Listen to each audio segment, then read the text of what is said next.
মিষ্টি। আমি ফিরে এসেছি বাড়িতে, তাতে তুই খুশি হসনি চুটকি?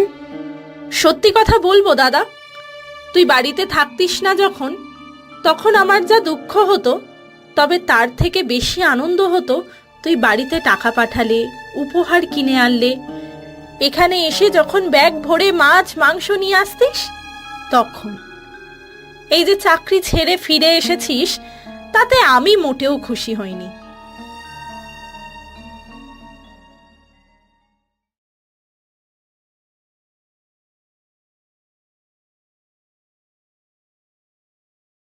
ওকে দোষ দিয়ে লাভ নেই, ছোট বোন বলে মুখের ওপর ঠিক কথাই তো বলেছে। বাড়িতে বসে বেকার দাদার থেকে দূরে থাকা রোজগারি দাদা অনেক বেশি আপন। সত্যি, ওর সব আশা আকাঙ্ক্ষা তো আমার রোজগারের উপরই নির্ভর করে। ওর বিয়ের খরচাও তো তোমারই জোগাড় করতে হবে। কেন? দুই দিদি জামাইবাবুরাও তো আছে।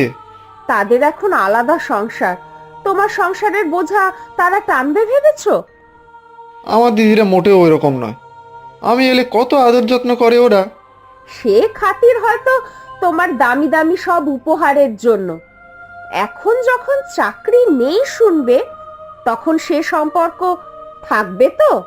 তুমি এমন কেন বলছো অথই? তোমার এরকম মনে হচ্ছে? আমার মন বলছে না, কিন্তু আমার মাথা বলছে। বাবা বলতেন, আত্মীয় স্বজন চেনা যায় বিপদে পড়লে। আমার বিপদ?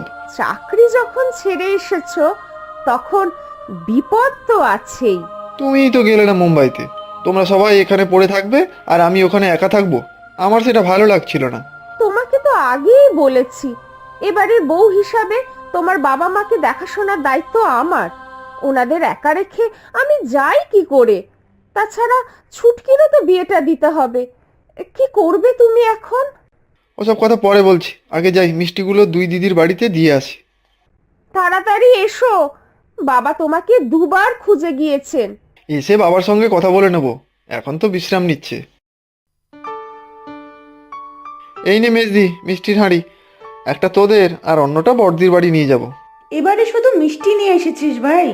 তোর ভাগনা ভাগ্নে দুটোতে থাকলে ঠিক অন্য কিছু বায়না করতো। কোথায় ওরা? ওদের বাবার সঙ্গে বেরিয়েছে, ফিরতে দেরি হবে রে। তাহলে আমি একটু বসেই যাই। ওদের সঙ্গে না দেখা হলে পরে আবার দুটোতে মামার উপর রাগ দেখাবে। তুমি চা করো ততক্ষণে। না না, তোর বসে থেকে কাজ নেই, ওদের আসার কোনো ঠিক নেই। আর এসেই হয়তো গিফট কি এনেছিস দেখার জন্য পাগল হবে। আমি চা করে দিচ্ছি, খেয়ে যা। এখন তো এখানেই থাকবি শুনলাম। মুম্বাইয়ের চাকরিটা ছেড়ে দিয়েছি। কেন ছাড়লি অত ভালো চাকরি? তো জামাইবাবু তো শুনে জানা তা বলল। সত্যি রে, এমন বোকামো কেউ করে? বাবার উপর কত চাপ পড়বে বলতো? ছুটকির বিয়ে। বাবার একার উপর চাপ পড়বে কেন? আমরা সবাই তো। আমি কিন্তু নেই, নিজের সংসারের খরচ সামলাতেই মাথা খারাপ। বড় বিলেতি স্কুলে পড়ে তোর দুই ভাগনা ভাগ্নি, কত খরচ বুঝিস? আচ্ছা, তুই চা খাবি বললি, তাই তো? না রে, চায়ের আর দরকার নেই। বড়দির বাড়ি যেতে হবে, চলি রে। আচ্ছা তবে যা। কেন যে বোকার মতো চাকরিটা ছাড়লি? সত্যিই তো, আমি যে খুব বোকা। তোকে তো বিয়ের আগেই বলেছিলাম বইয়ের কথায় চলবি না। হ্যাঁ মানি যে অথই পড়াশোনা জানা মেয়ে, বাবা মায়ের জন্য অনেক করে, তা বলে ওর কথা একেবারে চাকরি ছেড়ে চলে এলি? না না দিদি, অথই বলে